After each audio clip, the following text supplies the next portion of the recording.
Linda Cuisine, and I'm 63 years young. Hi, I'm Jill Kirkwood, and I'm 59 years young, and we are the 60s Chicks. Welcome to our channel, and so we are happy to have you. So very happy. So Linda, we have a question for all of you. What is it? It is, are you truthful with your doctor? Or are you a liar? And we say that jokingly. Do you actually tell the truth when you or go to your little doctor? lies even to your doctor? Okay, and we have all been guilty of all the little lies. Yes. But today we're talking about how important it is to be truthful when you go to your doctor, not only when you're talking, but also, Jill, when you're filling out the forms. The forms are very important. And I think that to set the stage for this, they did a study, many medical centers, of why patients are not truthful with their doctors. And doctors, first, are not the best communicators. They can seem a little judgy. And so patients are afraid of being judged. Or the perception could be right? But most patients are afraid of being judged, criticized, Mm-hmm. or lectured. And that's why they don't want to share the truth. And maybe sometimes, too, they're afraid that something bad could come up and it would go in their medical record. But we want to, for all of us, even Linda and I, develop a safe haven of being truthful with our doctors. Because it's so important. First of all, may I jump in? You jump. Crisscross got it. You can step in. You don't need to jump. You can step.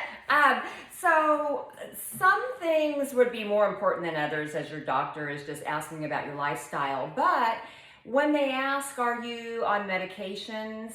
Not only do you need to come prepared to share the ones that you're on that are yours, but how many of you have ever borrowed someone else's medication or said, I have cramps, and someone, I've got a Vicodin or whatever. I mean, I'll be honest, I know that in the past I've done it.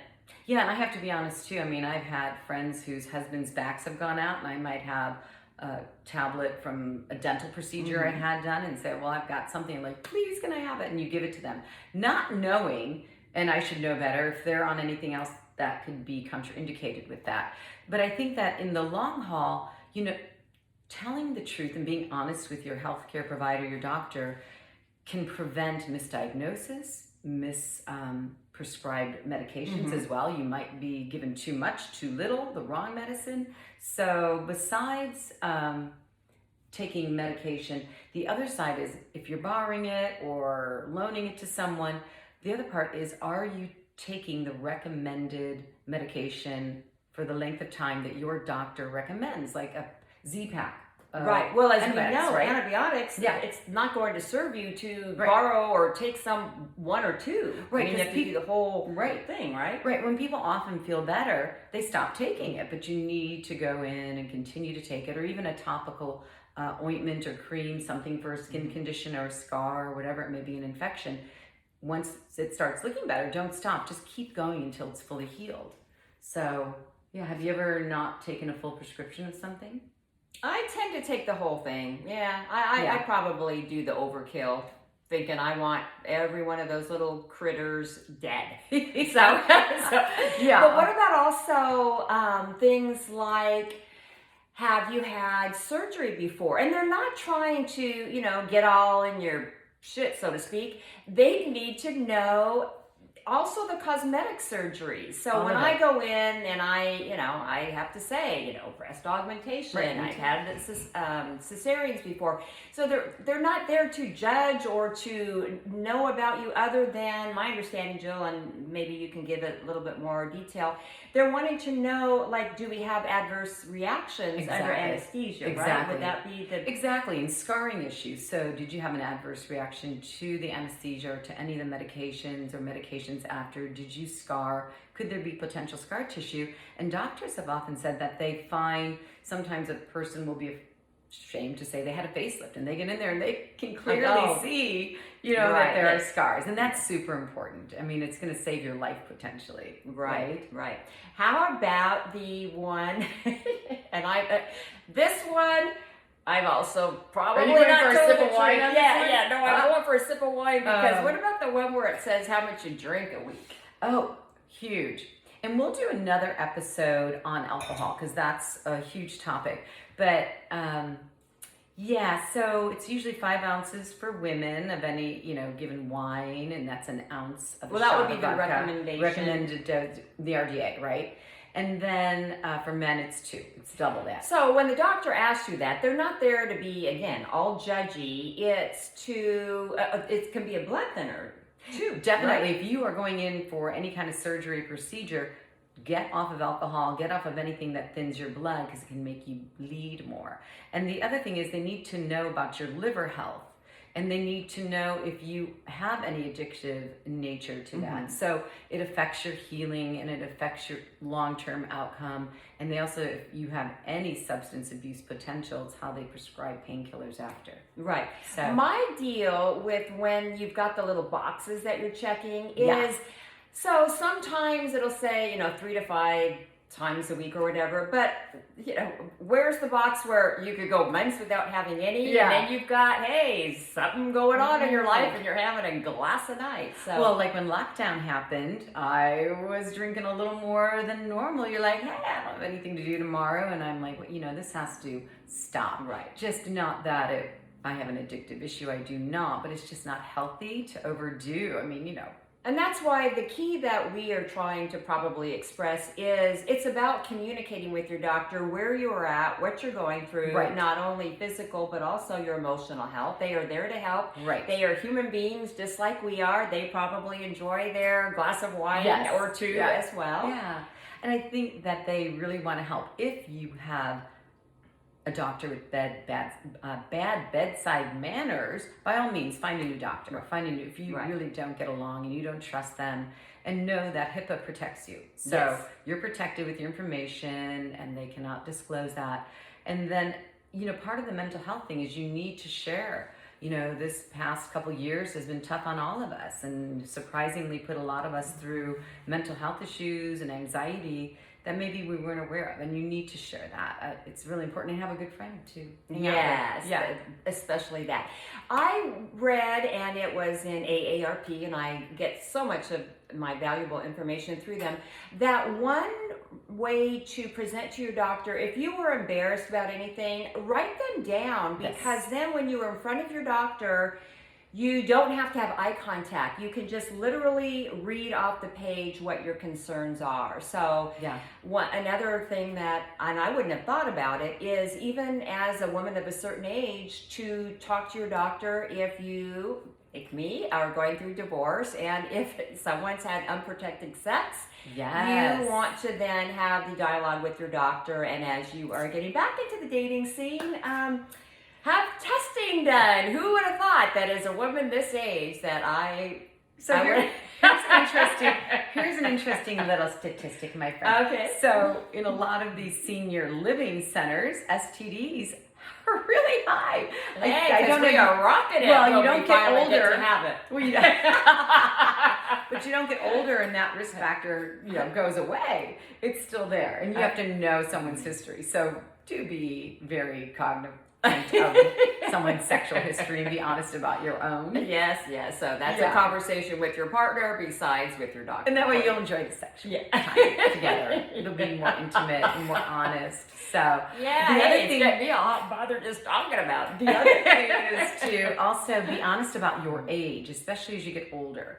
So your doctor's going to find it out anyway. And if you're lying, that looks stupid. Right. Anyway. And that's why we start, every episode telling you what our age are, how old we are. It's okay. Have a sip of wine. So, because we want to be honest with you. Yeah. And we enjoy it. Yes. It's shocking again, but it's okay. I think that also at the age, they need to know if you're near perimenopause or menopause, or if you're going through any hormone issues, and that is for men too. And any other health-related arthritis, any other age-related issues that will arise. So be honest about your age. It's, you may feel younger, but be honest. Exactly. What's another one?